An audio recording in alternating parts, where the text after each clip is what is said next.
Good evening, dear friends. I am Dr. Ritu Sethi, Senior Consultant, Obstetrician Gynecologist, Cloud9 Hospital, Sector 14, Gurgaon. I've done my MBBS and my MD from Lady Harding Medical College, and I am in practice in Gurgaon since the past 14 years.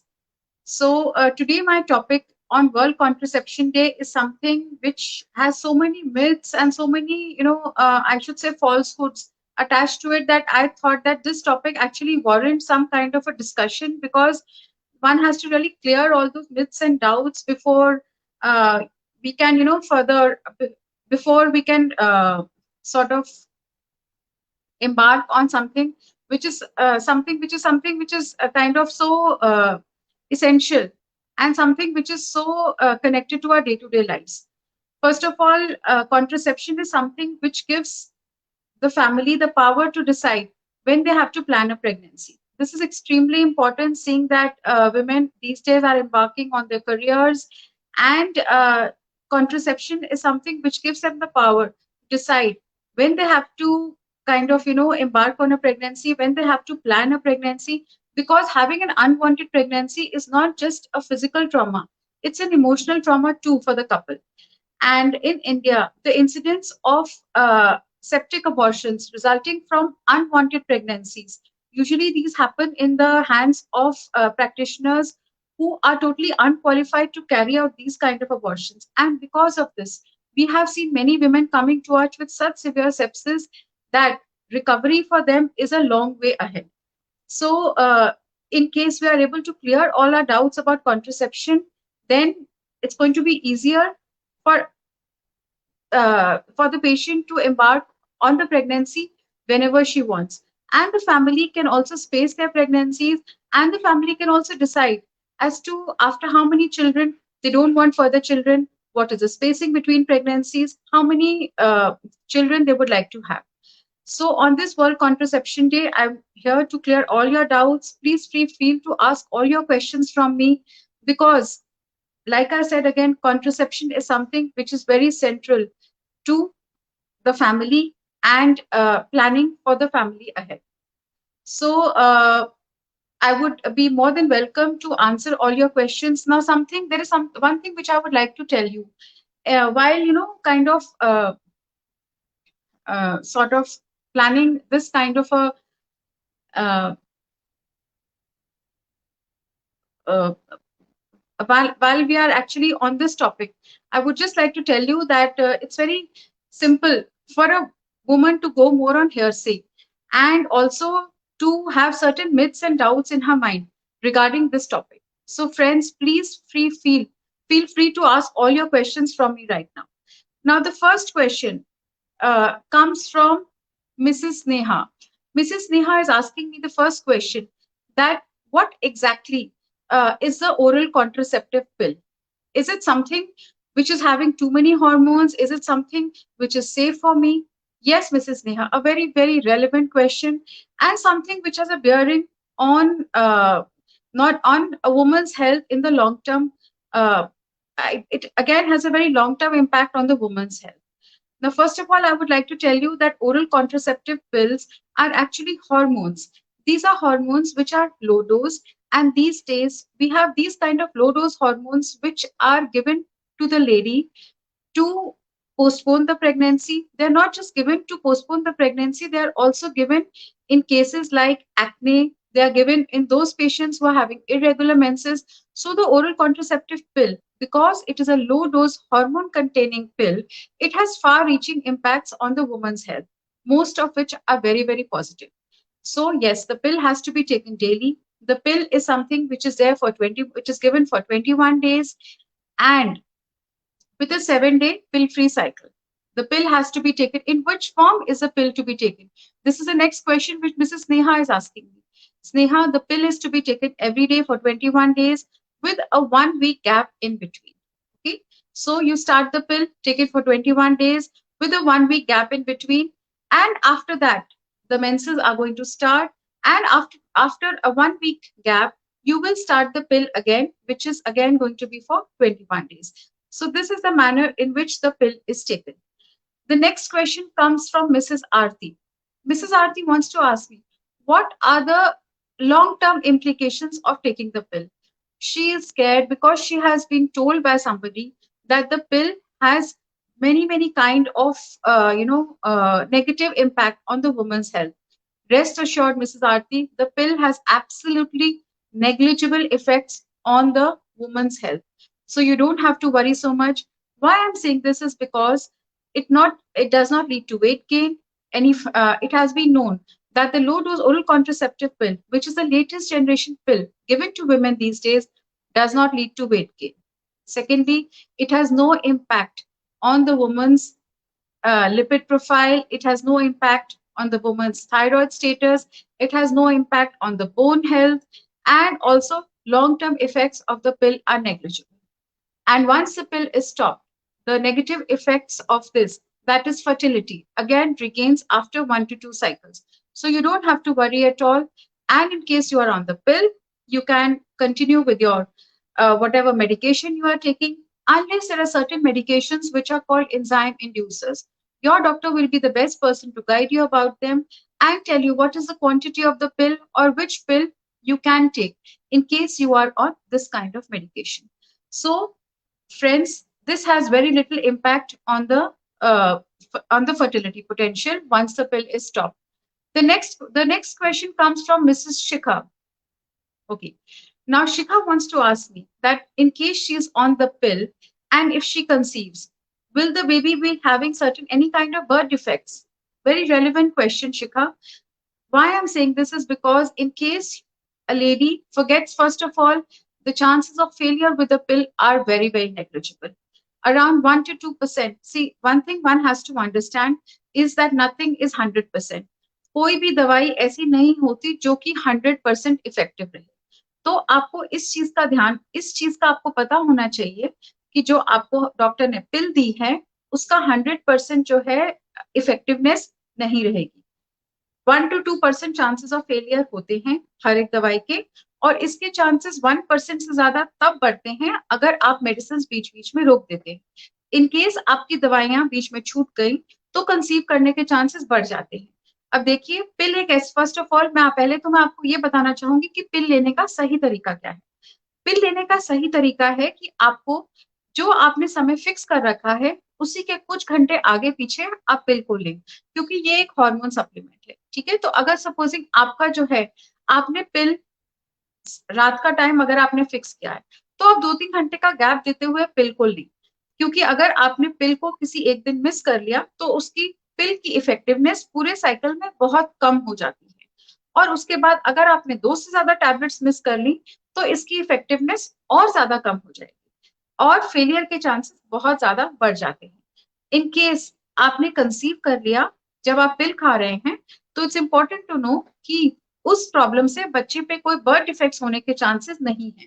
तो in case ऐसी कोई problem है कि आप conceive कर लिया क्योंकि आपने पिल सही तरीके से नहीं खाई या आपने पिल के कुछ टैबलेट्स पीछे मिस कर लिए या फॉर वट एवर रीजन आपने जो है पिल को जो है इरेगुलरली बहुत ज्यादा खाया और इन केस आपने कंसीव कर लिया तो आपके चांसेस जो फेलियर हो गया उसकी वजह से और जो प्रेगनेंसी रिजल्ट हो रही है उसमें बच्चे के अंदर किसी टाइप के प्रॉब्लम आने के चांसेस बहुत कम है. तो अगर आपने पिल पर ही कंसीव कर लिया, don't have to worry at all. The next question comes from miss Rajat. Now she wants to ask me that delivery के कितने समय के बाद कॉपर टी लगवा सकते हैं या मल्टीलोड लगवा सकते हैं, इसके क्या कोई साइड इफेक्ट्स भी हैं? देखिए, ऐसा है कि डिलीवरी के आप जो है 6 हफ्ते के बाद कभी भी कॉपर टी लगवा सकते हैं. लिटरेचर तो ये भी रिपोर्ट करता है बाहर के देशों में, पश्चिमी देशों में, वेस्टर्न कंट्रीज में यूजली 3 हफ्ते के बाद भी कहते हैं कि कभी भी आप कॉपर टी लगवा सकते हैं या मल्टीलोड लगवा सकते हैं. लेकिन आजकल इंडियन सिनेरियो में मोस्टली हम देखते हैं कि औरतें 6 हफ्ते के बाद ही हमारे पास आती हैं कॉपर टी लगवाने के लिए. तो सबसे सेफ टाइम कॉपर टी या मल्टीलोड लगवाने का 6 हफ्ते डिलीवरी के बाद होता है. आप कभी भी आके अपने डॉक्टर से मिल सकते हैं और अपना कॉपर टी लगवा सकते हैं. इसके साइड इफेक्ट्स जो है आपके डॉक्टर साहब बता देंगे. ये 3 साल, 5 साल या 10 साल के लिए मल्टीलोड अवेलेबल है आजकल और इसका मैक्सिमम स्पैन या तो 3 साल या 5 साल या 10 साल होता है. जब भी आप चाहें कि आप कंसीव करना चाहते हैं आप इसको निकलवा दीजिए और उसके बाद आपकी फर्टिलिटी वापस रिगेन हो जाएगी। एक चीज, कई बार कॉपर टी लगवाने की वजह से होता है कि पेशेंट को जो है बहुत ज्यादा इरेगुलर ब्लीडिंग होती है, तो इसके लिए हम पेशेंट को काउंसल करते हैं कि हो सकता है आपके मेंसेस बहुत जल्दी जल्दी आए या बहुत ज्यादा दिन तक लास्ट करें या आपको फ्लो ज्यादा रहे। तो इस चीज के बारे में घबराने की बिल्कुल भी कोई जरूरत नहीं है। आप जो है अपना कॉपर टी लगवाइए और 2-3 साइकिल तक मोस्टली आपके मेंसेस वापस आ जाएंगे जैसे ये पहले थे। इन केस ऐसा नहीं होता तो आपके डॉक्टर आपको बताएंगे कि क्या क्या दवाइयां आप ले सकते हैं इसका इलाज करने के लिए, और इन केस फिर भी आपकी तबीयत नहीं सुधरती तो कॉपर टी निकल सकता है, जो कि ओपीडी में ही निकल जाता है। हार्डली 2 या 3 मिनट का टाइम है कॉपर टी को निकलवाने का, और ये डॉक्टर के चेम्बर में उसी टाइम निकल जाता है जब भी आप इसको निकलवाना चाहें। नेक्स्ट क्वेश्चन कम्स फॉर वर्षा। अपने बच्चे को ब्रेस्ट फीड कर रही है तो उनके चांसेस जो है प्रेग्नेंट होने के होते हैं। देखिए वर्षा जी, ये आपने बहुत रेलेवेंट क्वेश्चन पूछा, बिकॉज इसके बारे में बहुत सारे मिथ्स हैं। मोस्टली लोगों को ये लगता है कि मोस्टली औरतों को ये लगता है और घर में वो अपने बड़े लोगों से यही सुनती हैं कि जब तक वो बच्चे को ब्रेस्ट फीड कर रही हैं तब तक प्रेगनेंसी के चांसेस बहुत कम है। ऐसा नहीं होता। इसको हम बोलते हैं मेडिकल टर्मिनोलॉजी में लैक्टेशनल एमिनोरिया मेथड। देखिए, लैक्टेशन एमेनोरिया मेथड या शॉर्ट फॉर्म इसका लैम है, जो हम पेशेंट्स को बताते हैं। ये बहुत ही अनसेफ मेथड है कॉन्ट्रासेप्शन का। जो गर्भ निरोधक साधन इस्तेमाल कर रहे हैं उसके अंदर लैक्टेशन एमेनोरिया बहुत ही अनरिलायबल मेथड है, इसलिए क्योंकि इसके लिए जो हमारा ब्रेस्ट फीडिंग है, लेडी का ब्रेस्ट फीडिंग है, वो इतना ज्यादा होना चाहिए कि आपका ड्यूरेशन ब्रेस्ट फीड का बहुत टाइम तक रहे। आपको बिल्कुल भी टॉप फीड नहीं देना, आप हर कुछ कुछ घंटों में फीड कर रहे हैं, और आपके जो है ये ब्रेस्ट फीड की फ्रीक्वेंसी इतनी ज्यादा है कि आप जो है बच्चे को किसी और टाइप का सप्लीमेंट या कुछ भी नहीं दे रहे हैं, ना उनको किसी टाइप की बॉटल दे रहे हैं, ना किसी टाइप का सप्लीमेंट दे रहे हैं। एक्सक्लूसिव ब्रेस्ट फीडिंग चल रही है, वो भी कुछ कुछ घंटों पे इंटरवल पे। ऐसा करते हुए भी इसका फेल होने का चांस बहुत ज्यादा हाई है। It's not just about failure of this method, also की लेडीज को यूजुअली पता ही नहीं चलता कि वो लैक्टेशन एमिनोरिया मेथड फॉलो करते टाइम कंसीव कर रहे हैं, और वो सोचते हैं कि पीरियड उनको इसलिए नहीं आ रहा क्योंकि वो बच्चे को ब्रेस्ट फीड कर रहे हैं, जबकि एक्चुअली पीरियड इसलिए नहीं आ रहा होता क्योंकि मेन रीजन इसका ये है, पीरियड इसीलिए नहीं आ रहा होता बिकॉज उनको जो है प्रेगनेंसी ठहर गई होती है। तो ये चीज रियलाइज करना बहुत जरूरी है सब पेशेंट्स के लिए कि लैक्टेशन एमेनोरिया मेथड या फिर जब आप बच्चे को ब्रेस्ट फीड कर रहे हो तो ये सेफ तरीका नहीं है कॉन्ट्रसेप्शन का। ऐसे में आपको या पिल्स देनी चाहिए जो बच्चे के ब्रेस्ट फीड के ऊपर बच्चे को पास नहीं होते हैं। जो दवाइयां हॉर्मोन्स हम आपको देते हैं वो ब्रेस्ट मिल्क से बेबी को पास नहीं होते। सेकेंडली, आप कॉपर टी या मल्टी लोड लगवा सकते हैं अपने डॉक्टर से, या फिर you can even go for a permanent method, या आप जो है परमानेंट मेथड जैसे कि ट्यूब्स को बंद करना, जिसको हम बोलते हैं लाइगेशन अपनी मेडिकल टर्मिनोलॉजी में, वो करवा सकते हैं इन केस आपकी फैमिली कंप्लीट है और आपके डॉक्टर इसके बारे में आपको सलाह दे रहे हैं।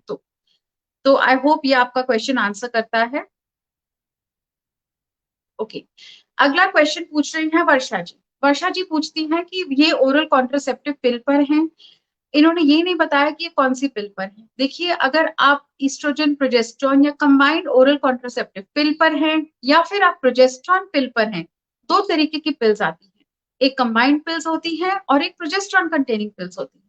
प्रोजेस्ट्रॉन कंटेनिंग पिल्स के लिए बहुत ज्यादा जरूरी है कि आपका जो है टाइम लैग 2 से 3 घंटे का ही हो। जिस टाइम आप पिल को खा रहे हो अगली पिल भी आपको 2 से 3 घंटे के गैप के बीच में ही अगले दिन उसको लेना है, मतलब टाइम वेरिएशन बहुत ज्यादा दो पिल्स के बीच में नहीं हो सकता। जो कंबाइंड पिल है उसमें कुछ घंटे का गैप एक्सेप्टेबल है, उसका फेलियर इतनी जल्दी नहीं होता। लेकिन इन केस आप एक पिल फॉर वट एवर रीजन भूल गए हैं तो आप अगले दिन 2 पिल्स खा लीजिए, या फिर अगले दिन जिस टाइम भी आपको पिछले दिन की पिल याद आए आप उस वाली पिल को खा लीजिए। तो और अपना बाकी पैकेट वैसे का वैसे ही कंटिन्यू रखिए। इन केस इससे ज्यादा आपकी पिल्स मिस हो जाती हैं, अगर आपकी 2 पिल्स मिस हो जाती हैं तो अगले 2 दिन आप 2 टैबलेट्स खा लीजिए। लेकिन अगर आपकी 2 से ज्यादा पिल्स आप खाना भूल गए हैं तो ऐसे में आपको मेंसेस स्टार्ट हो जाएंगे और आपको पूरा का पूरा पैकेट डिस्कार्ड करके पीरियड के बाद ही अगला पैकेट डॉक्टर की सलाह के हिसाब से स्टार्ट करना। I hope Varsha that answers my question for you. ये पूछ रही हैं मुझसे, दीक्षा मुझसे ये पूछ रही हैं कि ओरल कॉन्ट्रासेप्टिव से क्या सिर में दर्द, बहुत ज्यादा चक्कर आना, बहुत ज्यादा घबराहट होना, ये सब क्या सिम्टम्स हैं?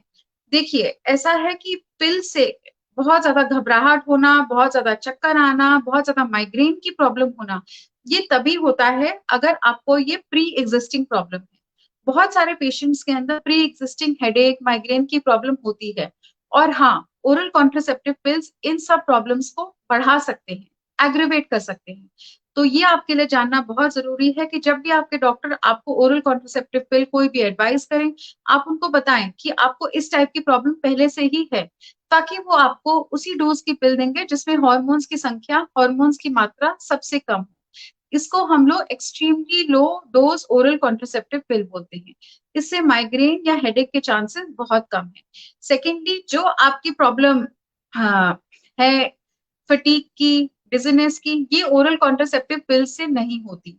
तो आप इसके बारे में बिल्कुल निश्चिंत रहिए। आप कोई भी ओरल कॉन्ट्रासेप्टिव पिल लेंगे, उससे ये सब प्रॉब्लम बिल्कुल नहीं होती। हो सकता है कि आपको लेने के बाद थोड़ा सा लग रहा है कि कोई हार्मोन है, और कोई भी आपको ड्रॉबैक जैसे कि चक्कर आना, थोड़ा सा सिर घूमना, इन केस आपको ये सब प्रॉब्लम्स हो, तो आप उसको हो सकता है पिल को ही एट्रीब्यूट करें। लेकिन ऐसा नहीं होता कि पिल की वजह से ये प्रॉब्लम्स होती। नेक्स्ट क्वेश्चन ये पूछ रहे हैं मुझसे, अमीशा मुझसे ये पूछना चाहती हैं कि क्या पिल्स से इनफर्टिलिटी हो सकती है? देखिए, ओरल कॉन्ट्रासेप्टिव पिल्स जिसमें कि हॉर्मोन्स हैं, इनसे एक बहुत बड़ा फियर है, मैंने देखा है पेशेंट्स के माइंड में। जैसे ही हम उनसे उनकी कोई मेडिकल हिस्ट्री पूछते हैं, या पूछते हैं कि आप जो है प्रेगनेंसी नहीं प्लान कर रहे, तो आप किसी तरीके की दवाई खा रहे हैं, या आपने कुछ और इंस्ट्रूमेंट लगवा रखा है, या आपने कुछ और तरीका आप यूज कर रहे हैं, सबसे पहले वो बोलते हैं कि डॉक्टर मैं कोई पिल नहीं खा रही, मैं कोई दवाइयां नहीं खा रही। देखिए, दवाइयों से इतना फेयरफुल या इतना ज्यादा घबराने की कोई जरूरत नहीं होती, बिकॉज पिल्स खाने से इनफर्टिलिटी नहीं होती। लेट मी रिपीट, पिल्स खाने के बाद ऐसा नहीं होता कि आपको आगे जाके कंसीव करने में दिक्कत रहेगी। पिल्स जो है, इसके अंदर आर्टिफिशियल हॉर्मोन्स होते हैं, जो कि एक आर्टिफिशियल मेंस्ट्रुअल साइकिल, जो मेंसेस होते हैं, वो आर्टिफिशियल तरीके से इन हॉर्मोन्स की वजह से ऑल्टर हो जाते हैं।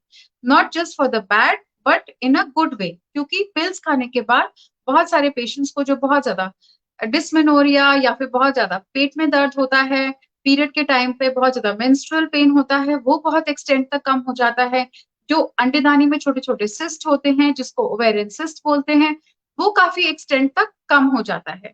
ऑल्सो पीरियड बहुत सारी लेडीज के अंदर जो इरेगुलर होता है, वो पिल खाने के बाद यूजुअली रेगुलर हो जाता है। क्योंकि जैसे मैंने आपको बताया, ये पिल लेने के बाद आपका साइकिल एक आर्टिफिशियल साइकिल बन जाता है, जिसकी वजह से आपको जो है ये पिल का इफेक्ट्स है कि आपको पीरियड टाइम टाइम पे आता है।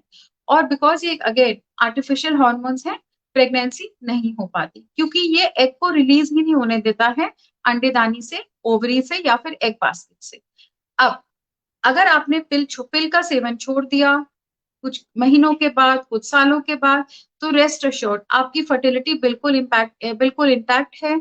और कुछ समय के बाद जो आपकी फर्टिलिटी थी पहले, वो पिल खाने के एक दो साइकिल के बाद बिल्कुल वापस वैसे हो जाती है, जब आपके बॉडी के नॉर्मल हार्मोन्स जो कि इस पिल से सप्रेस थे, वो वापस ठीक से आ जाते हैं। तो आपको घबराने वाली कोई बात नहीं है। पिल से जो है कोई इनफर्टिलिटी नहीं होती। पिल से ऐसे नहीं होता कि आपने कुछ सालों तक पिल्स खाई तो आगे जाके आप कंसीव नहीं कर पाएंगे। बल्कि पिल से आपके साइकिल्स भी रेगुलर हो जाएंगे। अगर आपको किसी टाइप की हार्मोनल प्रॉब्लम है, जैसे पीसीओएस या पीसीओडी, वो भी काफी एक्सटेंट तक कम हो जाएगी। तो आप आराम से निश्चिंत होके, जब तक आप प्रेगनेंसी ना प्लान करना चाहें, आप आराम से पिल खा सकते हैं। नेक्स्ट क्वेश्चन, क्या कॉन्ट्रासेप्शन लेने से कैंसर का रिस्क बढ़ता है? देखिए, ये this is again a very good question, because बहुत सारे आजकल हमारे देश के अंदर, पूरे विश्व के अंदर कैंसर का इंसिडेंस इतना ज्यादा बढ़ता जा रहा है कि हमें लगता है कि जो भी हम दवा आर्टिफिशियली ले रहे हैं, हो सकता है कि उससे हमारी जो है कैंसर का इंसिडेंस बढ़ जाए, या उस दवाई की वजह से कैंसर बॉडी के अंदर अलग अलग जगहों पे आ जाए। पिल से एक्चुअली पता चला है कि बच्चेदानी की लाइनिंग का कैंसर, जिसको हम लोग एंडोमेट्रियल कैंसर बोलते हैं, अंडेदानी का कैंसर, जिसको हम लोग ओवेरियन कैंसर बोलते हैं, और आंतों का कैंसर, कोलोरेक्टल कैंसर, इसका इंसिडेंस कम होने का इंसिडेंस पता चला है। ये एक प्रोटेक्टिव का काम करता है। तो रेस्ट अश्योर्ड, इन सब चीजों से, एंडोमेट्रियल कैंसर, इन चीजों से, जो आपके अंडेदानी का कैंसर है या कोलोन कैंसर है, इसका इंसिडेंस औरतों में बहुत कम होता है। तो पिल का एक्चुअली बहुत लंबे टाइम तक प्रोटेक्टिव इफेक्ट है। इसलिए लेने से, तो इन दवाइयों का सेवन करने से ऐसा कुछ नहीं है कि आपको कैंसर का इंसिडेंस बढ़ेगा, nothing of that. Okay, now the next question comes from Mrs. Shikha, sorry, Mrs. Karishma, Mahima wants to ask me कि कॉन्ट्रसेप्शन क्या 100% सेफ है? देखिए, कोई भी कॉन्ट्रसेप्शन 100% सेफ नहीं है। ये सिर्फ एक मिथ है कि कॉन्ट्रसेप्शन जो है, अगर आप लेंगे, अगर आप यूज करेंगे, तो प्रेगनेंसी आपको 100% चांसेस है कि नहीं होगी। जो परमानेंट मेथड होता है, मतलब ट्यूब्स को बंद करने का लेडीज के अंदर या फिर आदमियों के अंदर, जिसको हम वैसेक्टमी बोलते हैं, उसका भी फेलियर रेट 1 in 200 पता चला है, और 1 in 2000, सॉरी, औरतों में इसका फेलियर रेट है 1 in 200, जो परमानेंट मेथड है। तो कोई भी कॉन्ट्रसेप्टिव 100% इफेक्टिव नहीं है, क्योंकि या तो ये आर्टिफिशियल हार्मोन्स प्रोड्यूस कर रहा है, या तो ये एक फॉरेन बॉडी है जो कि प्रेगनेंसी को इम्प्लांट होने से बचा रहा है, जैसे copper T. Oral contraceptive pills का मैंने आपको बता दिया है कि वो जो है अंडेदानी से अंडा रिलीज नहीं होने देते, या फिर अगर प्रेगनेंसी हो जाती है उसको इम्प्लांट होने नहीं देती, बिकॉज वो एक टाइप का हॉस्टाइल इन्वायरमेंट, या फिर उस प्रेगनेंसी को एक फॉरेन बॉडी की तरह ट्रीट करके प्रेगनेंसी को एक्सपेल करवा देती है, जो अलग अलग टाइप की ओरल पिल्स हैं।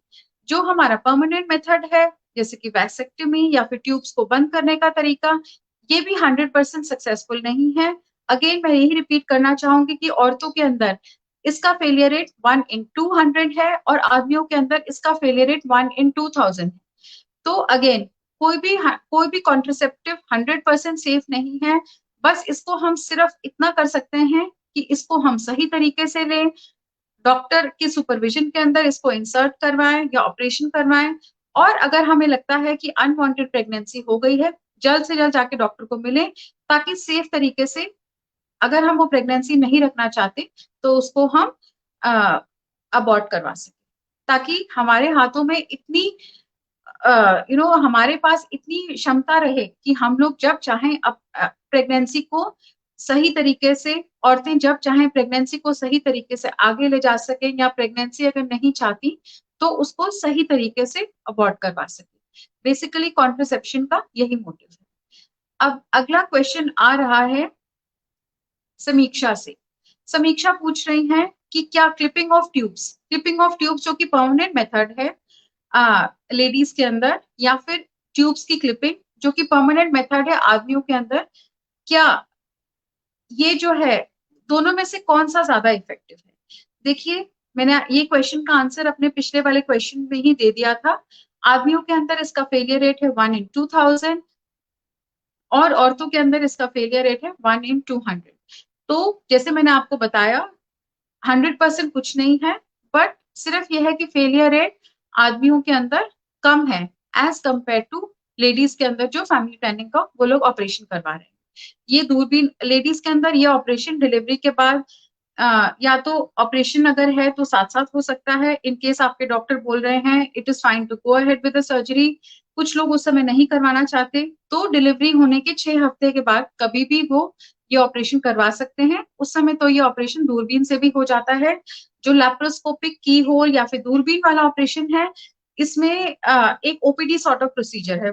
ओपीडी प्रोसीजर का मतलब है कि इसको हम लोग day care procedure, I would say, day care procedure का मतलब है कि सुबह हम मरीज को भर्ती करेंगे और उसको हम शाम तक छुट्टी कर देंगे। तो ऐसा कुछ नहीं है कि बहुत लंबा प्रोसीजर है। 15-20 मिनट का ये ऑपरेशन होता है। गवर्नमेंट तो बहुत सारे कैंप्स भी ऑर्गेनाइज करती है इस ऑपरेशन को, और उस कैंप्स में तो बहुत बहुत सर्जरीज एक साथ होती हैं, और ये सब ऑपरेशन बिल्कुल सेफ हैं, हेल्थ के लिए भी बिल्कुल सेफ हैं, आगे चल के भी बिल्कुल सेफ हैं। और एक की होल सर्जरी जिसमें एक हाथ का टांका आता है, उस तरीके से ऑपरेशन कर दिया जाता है। अगर आप इसको पेट खोल के करवाएं, जैसे कि सिजेरियन के बाद करवाएं, या आप की होल के द्वारा करवाएं, दोनों केसेस में इस ऑपरेशन के साइड इफेक्ट्स मिनिमल हैं, दोनों के अंदर फेलियर रेट भी सेम है। तो ऐसा कुछ नहीं है कि अगर आप, कई लोगों को इस चीज के बारे में बहुत ज्यादा डाउट होता है कि डॉक्टर अगर मैं ये दूरबीन वाला ऑपरेशन कराऊंगी तो मैंने सुना है कि ऑपरेशन फेल हो जाता है। ऐसा कुछ नहीं है, आप बिल्कुल निश्चिंत रहिए। अगर आप ये पेट खोल के ऑपरेशन करवाएंगे या दूरबीन वाला करवाएंगे, दोनों केसेस के अंदर रिकवरी सेम है। ओनली थिंग इज कि दूरबीन वाले के अंदर रिकवरी का टाइम ज्यादा छोटा है एज कंपेयर टू पेट खोल के ऑपरेशन करवाने वाला, जिसको हम लोग मिनी लेप्रोटमी बोलते हैं। तो लैप्रोस्कोपी मेथड जिसमें रिकवरी बहुत जल्दी हो जाती है, अगला क्वेश्चन यही है, जिसमें रिकवरी बहुत जल्दी हो जाती है, वो ज्यादा प्रेफर्ड है। हफ्ते के बाद हम मरीज को बुलाते हैं टांके कटवाने के लिए, अगर लगे कि हमने पेट के ऊपर कोई टांका लगाया है, और घर जाके पेशेंट को किसी टाइप का बहुत ज्यादा कोई परहेज करने की जरूरत नहीं होती। बहुत सिंपल सा ऑपरेशन है, 15 से 20 मिनट का ऑपरेशन है। तो ये जो है आपका दूरबीन वाला ऑपरेशन उतना ही इफेक्टिव है जितना पेट खोल का ऑपरेशन करने वाला, जिसको हम लोग मिनी लेप्रोटमी बोलते हैं। ओनली थिंग इज कि दूरबीन वाले ऑपरेशन में रिकवरी टाइम जल्दी है और इसमें किसी टाइप की परहेज की जरूरत नहीं है। सो एक क्वेश्चन, नेक्स्ट क्वेश्चन पूछ रही हैं मुझसे दीक्षा मुझसे ये पूछना चाह रही हैं कि अगर वो बर्थ कंट्रोल पिल पे हैं तो क्या उनको कोई एडिशनल प्रिकॉशन लेने की जरूरत है? नहीं दीक्षा जी, अगर आप बर्थ कंट्रोल पिल पे ऑलरेडी हैं, आपको इसके अलावा और कोई भी प्रिकॉशन लेने की जरूरत नहीं है। बहुत सारे पेशेंट्स आते हैं मेरे पास, वो कहते हैं कि डॉक्टर हम पिल तो खा रहे हैं, साथ में और भी प्रोटेक्शन यूज कर रहे हैं। देखिए, पिल की इफेक्टिवनेस और फेलियर के चांसेस 1 से 2% है, और यही आपको इसके साथ कोई और प्रोटेक्शन यूज करने की जरूरत ही नहीं है, क्योंकि पिल का, जैसे मैंने आपको बताया, मैकेनिज्म ऑफ एक्शन होता ही ये है कि या तो ये एग रिलीज नहीं होने देता, या फिर जिस टाइम एग रिलीज होता है उस टाइम जो प्रेगनेंसी रिजल्टिंग होती है उसको फॉरेन बॉडी की तरह लेडी की बॉडी मानती है, जिसकी वजह से वो बड़े आराम से एक्सपेल हो जाता है। So again, you don't need to use any other protection in case you are on the oral contraceptive. Now, I hope that brings me to the end. No, there is one more question. What can be the side effects of using contraception? देखिए जी, सिमरन जी, ये बहुत अच्छा question आप मुझसे पूछ रहे हैं। देखिए, ऐसा है कि साइड इफेक्ट्स कॉन्ट्रसेप्शन को यूज करने के बाद बहुत कम है। साइड रादर इसमें जो पेशेंट्स के माइंड में होता है कि डॉक्टर, सबसे पहले पेशेंट्स के माइंड में ये होता है कि डॉक्टर अगर मैं पिल खाऊंगी या अगर मैं मल्टी लोड लगवाऊंगी, ऐसा तो नहीं है कि मेरा वजन बढ़ जाएगा। वजन ना पिल खाने से बढ़ता है, जो हमारी आजकल low dose oral contraceptive pill आ रही हैं, ना कॉपर टी या मल्टी लोड लगवाने से किसी का वजन कम होता है, बढ़ता है, सॉरी। और ना ही ऐसा कुछ है कि आपकी स्किन खराब होती है, ना मल्टी लोड यूट्रस को छल्ली करके, छेद करके उसमें हार्ट पे चढ़ जाती है, कलेजे में चढ़ जाती है। ये सब बिल्कुल मिथ्स हैं, ऐसा कुछ नहीं होता है। ओरल कॉन्ट्रासेप्टिव पिल से कैंसर का इंसिडेंस रादर कम होता है। बच्चेदानी की लाइनिंग का कैंसर, ओवरी का कैंसर और इंटेस्टिनल कैंसर, जिसको हम लोग कोलोन कैंसर बोलते हैं, उसका इंसिडेंस बहुत कम करती हैं। पेशेंट्स के अंदर पीरियड्स में जो बहुत ज्यादा पेन होता है उसको कम करते हैं, एंड सेकेंडली मेंसेस भी रेगुलराइज करते हैं।